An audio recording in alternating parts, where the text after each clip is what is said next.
We're going Green Bay Packers next up here, 11-6 last year, third in the NFC North at 11-6, and they're still in a good spot. They're still fairly young. Jordan Love, third full year as a starter coming up here. Their over/under is 9.5. Of all the teams, the Packers have this general style of draft and develop and not make a ton of flashy moves in free agency. They did bring in Xavier McKinney last year. That paid off. So they picked their spots. This feels like a team that they're just less flashy in the offseason. Will it be enough to overcome the Lions and the Vikings in particular in the North of this year? Yeah, that's their question. I think Green Bay is fairly well entrenched now as a good team. The question is, have they done enough this offseason to make that jump between good and great and be able to be in a championship game, be able to win the playoff games against the best teams, and be able to really threaten for a Super Bowl?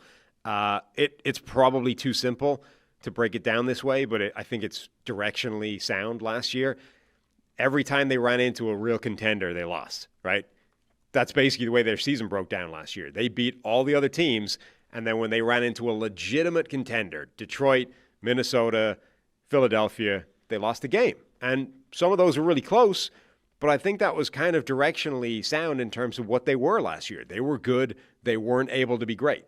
Let me do my own version of oversimplification, because I think you summed it up pretty well. They were a tick below.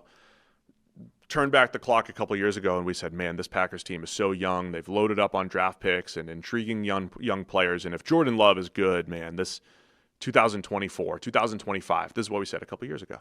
That's the year for the Packers. Are we still believing that?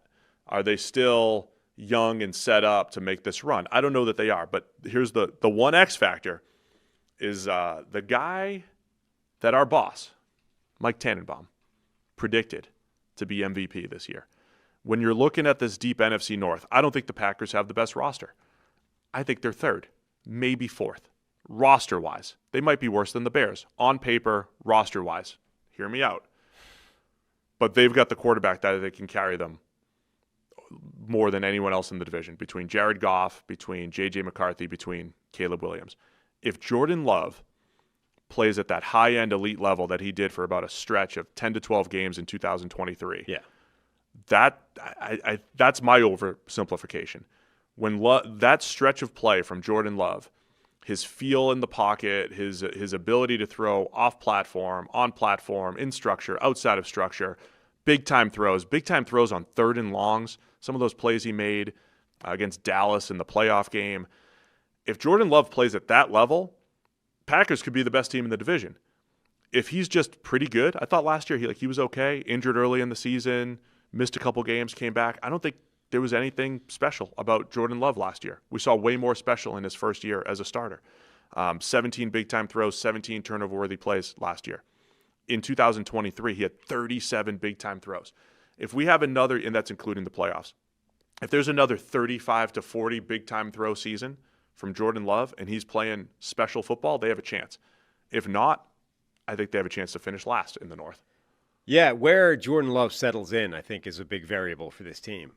He was absolutely spectacular in the second half of 2023. Now, complicating last year is that he dealt with some injuries, right? And that always gets lost when you just sort of look back retrospectively at a guy's stats or a guy's grade or whatever. You sort of forget, who was playing through injury, who dealt with what, and it just all gets thrown into the hopper.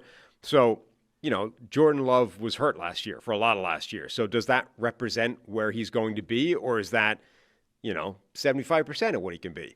We've seen the ceiling that he's capable of the second half of 2023, and then we've seen him play at varying other degrees throughout his NFL career. I think getting an idea of, is he going to be able to settle in, even if it's not the second half of 2023, can he get somewhere near that and settle into a baseline there, or is he just going to be an inconsistent quarterback who is streaky, goes on runs of good, goes on runs of not so good. But we're all focusing on the wide receivers, what he's got in terms of weaponry. I think a big variable is still what he is himself. Is he capable of playing at this really high level week in, week out for a full season? In the debate about do you need a number one wide receiver, in theory, I don't think you do. In practice, I've certainly seen the impact that Tyreek Hill had on Tua and the Dolphins, that A.J. Brown had on the Eagles. Jamar Chase on the Bengals without Justin Jefferson on the Vikings. You see, now, there's only a handful of those guys. Yeah. At a lower level, let's say Mike Evans. I think Mike Evans is a tick below all those guys, despite the streak. Mike Evans has a pretty big impact. You've also seen, sometimes teams like Matthew Stafford played better football after he lost Calvin Johnson. And he found a way to spread the ball more. So do you actually need the alpha receiver? I don't think so. But it's more about, do the Packers have the right receivers or enough receivers? All of their receiving group has shown flashes at some point. Romeo Doubs, Mr. August. Jalen Reed has some games where he is outstanding. Dontavian Wicks had some games where he was great. Christian Watson looked like the next great deep threat in the NFL a couple years ago, but has battled his injuries and inconsistency. And now they draft Matthew Golden. I don't think Matthew Golden has to be, quote, wide receiver 1, but they just need to be good. As a receiving core, they need to be good and consistent. Do they have enough of those pieces to complement what we're saying with Jordan Love? It's one of the most interesting receiving cores in the NFL. Like, there's got to be an odd man out at some point here. Yeah. They're all within the first, 3-4 years of their career. They're incredibly young, like the rest of this roster. Yeah. They're all wildly inconsistent. And I think that's the big factor here. So number one, you've got the fact that Jordan Love, their quarterback, has been inconsistent. And so that's going to promote inconsistency within the receiving core. But I think you're right that theoretically you don't need a number one wide receiver. And you can actually put together a really good receiving core in the aggregate as long as you have all the skill sets ticked off and everybody's, able to create one as a sum of their parts. But I think where that runs into problems is when all the individual parts are inconsistent themselves, and so you can never rely on any one of those things. Like Christian Watson has been incredibly unreliable. Dontavian Wicks was supposed to take this big step forward last year and maybe become the guy, didn't at all. Romeo Doubs has been inconsistent as well. Like, you can't rely on any of these guys to be just a piece of the puzzle that they are. And so I think that's where you end up crying out for this number one that's just consistently a dominant player week in, week out. What you might actually just want is for this group to be more consistent. Golden is fascinating, though, because, first-round draft pick, and right at the end of his career, looked like that number one guy. And suddenly everyone became enamored with him. He shot up draft boards. He ran the ridiculous 40 time. And the theory is he can be this amazing number one receiver. But incredibly small sample size of him actually being that guy. And even within his own offense in Texas, in college, for the majority of his time there, he was not the number one guy. And then previously, he wasn't the same player in his previous stops as well. So just a really, really small window and sample size of him being the player that people think he can be. But if he is, it transforms the receiving core. And then, by the way, X Factor name within the group is Savion Williams, who absurd height, weight, size, speed, athlete, playmaker, but hasn't really played true wide receiver for any period of time. Hey guys, just taking a quick break to tell you, hey, just over 50% of you are still unsubscribed to Check the Mic. It helps the channel. It helps to make sure that you don't miss any of our shows. So if you have a chance, hit the subscribe button right now. And there were times last year they pivoted to the run game a little bit more. They brought in Josh Jacobs. That was again, they don't spend a ton in free agency, but Jacobs was a nice pickup. They replacing Aaron Jones. So I thought they had a different style where they could be a little bit more downhill with the run game last year. So they have multiple ways to win too, but I just want to see better from Love in the receiving core, however that ends up shaking out. Offensive line, I think, is okay. They've found, Rasheed Walker is a starting left tackle, has been decent. They just paid Zach Tom, the starting right tackle, I think has been one of the better right tackles in the game, really good in pass protection, really good, light on his feet. I think he's excellent as far as pass pro goes. And then they're going to move Elton Jenkins to center. That's at least the plan right now. Spent some money on Aaron Banks to come in at left guard. Banks making over $19 million a year. I think he's been okay as a starting guard for San Francisco, been a part of some really good offenses. So I think the offense will at least be offensive line will at least be middle of the pack or has that type of potential for the Packers. Anything else offensively for Green Bay? No, just that I think it's really indicative of this group that will be good. Like, I don't see a world where this offense stinks. And I think, by the way, LaFleur pulling it all together as a play caller is really good. What he did with Malik Willis last year, I think you learn a lot about a coach when you have multiple quarterbacks, different styles, different ways to win. LaFleur has just, I think, added to his resume between Rodgers MVPs, Jordan Love's development. Even if Love doesn't get back to the stretch of play, still getting him to where he is right now is really good development. And then the Malik Willis games for LaFleur. So that's where I think he could be the force multiplier, pulling it all together, maximizing what this offense can bring to the table. There's a lot of similarities between LaFleur and Kevin O'Connell within that division. And I feel like O'Connell kind of gets more of the love and more of the shine than LaFleur does, but he deserves it as well. I mean, he's got this same kind of track record of maximizing quarterback performances, both as an assistant coach and then as a head coach with, 3 different guys now, getting the most out of them and pulling together an offense that we keep, highlighting various personnel deficiencies and saying, I mean, he's gotten the best out of all these guys. So I think Matt LaFleur is right up there with the best offensive coaches in the NFL as a head coach. So again, I think the offense will be good. The question is, will the personnel changes or Jordan Love or both at the same time allow them to be great? Here's what makes one of the things that makes the Packers difficult to peg. A lot of times, individuals, some of their parts doesn't always add up. Defense was pretty good last year. A lot of big plays from Xavier McKinney, who came in at safety. You're going to get a full year of linebacker Edgerrin Cooper, who looked like an absolute star as they were easing him into the lineup last year as a rookie. He'll be a full-time player. I think has a chance to be one of the best linebackers in the NFL. I have questions about their defensive line. But again, they've made it work, right? It's like you'd love to see a good pass rush. I like Rashawn Gary. You'd love to see a better, more consistent pass rusher opposite him. They've had to stitch that together with various people. Lucas Van Ness, former first-rounder, hasn't really done that yet. Kenny Clark's been inconsistent due to injuries. Same with Devontae Wyatt. Devontae Wyatt inconsistent due to injuries. So again, I think Clark needs to be better. Wyatt could be better. I don't love this defensive line overall, but they made it work last year. No, I think all the young players last year didn't take a step forward, in fact, regressed. I would love to see Lucas Van Ness kicked inside. I've said this for a while, basically since he was drafted.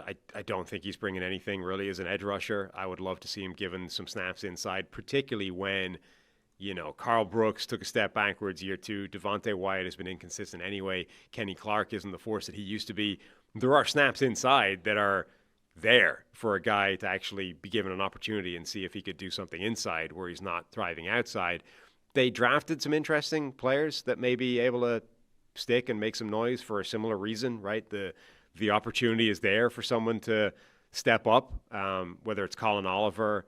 There are guys there, I think, that can make an impact. But yeah, it's Rashawn Gary and then a bunch of question marks, really. Colin Oliver has some juice off the edge. He was kind of a hybrid edge / linebacker. Barron Sorrell from Texas has a chance, I think, to step in as a rotational type of player. Yeah, Warren and 2 Brinson very as different well, players, like tackle. a sort of wild upside project versus a guy who I think a lot of people just pegged as a very solid, maybe limited, but solid immediate impact type of player. And then at corner, we mentioned this training camp battle between, Nate Hobbs comes in as a free agent to probably play outside. Keyshawn Nixon moved to the outside last year. Carrington Valentine at cornerback and Javon Bullard as kind of a hybrid nickel / safety. I think they're okay. I mean, you lose Jair Alexander, but they didn't have him for much of the last couple of years, and they were fine.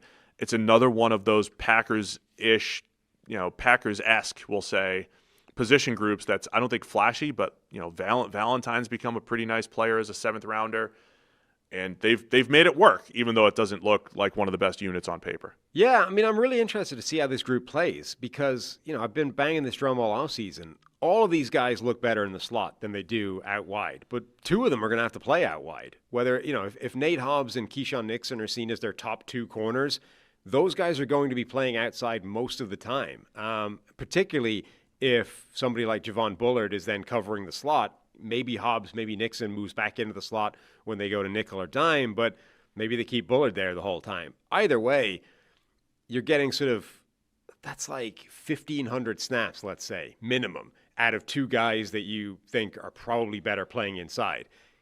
How do they play in that way? Like, are the Packers right and I'm wrong? And actually, these guys are going to play at a really high level outside, and there's no problem whatsoever. They're just versatile, right? And it's actually a strength. Or, are they trying to shoehorn players into spots that they don't really belong in? And it's a weakness of a team that, like, when you look, it's weaker than the name recognition of the players because they should be better playing in different spots. Defensive coordinator Jeff Hafley came in last year. They ran more zone, as much zone as any team in the league. They were like top 3 or 4. They had one of the lowest number of just straight one-on-one reps for their corners, man coverage reps. So I think that's part of the strategy. Is it's not a corner-centric type of defense, and so you're playing more zone. It's less man-to-man. It's more about being in the right spot, getting your hands on the ball, tackling. And I think that's what they're banking on here. And if that's the case, then the cornerback room doesn't have to be as good. Right. But at end of the day, as we predict, over under 9.5 wins for the Packers per FanDuel, it's the roster doesn't feel great on paper, man for man, unit for unit, relative to others in the division. But I do think Jordan Love and that just a receiver or two stepping up is a massive X factor that changes the fortunes for the Packers here. Yeah, definitely. I mean, just because Jordan Love didn't do it last season in terms of back up that level of crazy play that he went on, the run that he went on was sufficiently long from a sample size point of view that I don't believe it was just noise, variance, and luck, right? I think there's something there. Now, that doesn't mean he can play at that level all the time, but it means I think that is a realistic range of outcome for him. So if he can get back to anything approaching that level, it does totally change where they can be. Did you make a pick here? Over under 9.5? Under. I'm also going under. Have we agreed on all these? I'm not curious. Who's keeping track? Nobody. Of what we're doing here? I'm going to go under as well. I'm going to fall into the trap that I hate. We're in like a team, like the Vikings did some aggressive stuff and the Bears were aggressive and the Lions have such a strong foundation. More moves equals better. Right. And the Packers made fewer flashy moves and it doesn't feel like they got better. Even though, again, if Love is special, man, it offsets everything. I'll go under, though, for the Packers. Thanks for watching all the way to the end of our video. For more great content, click here to subscribe and here to watch another video. We'll see you again soon.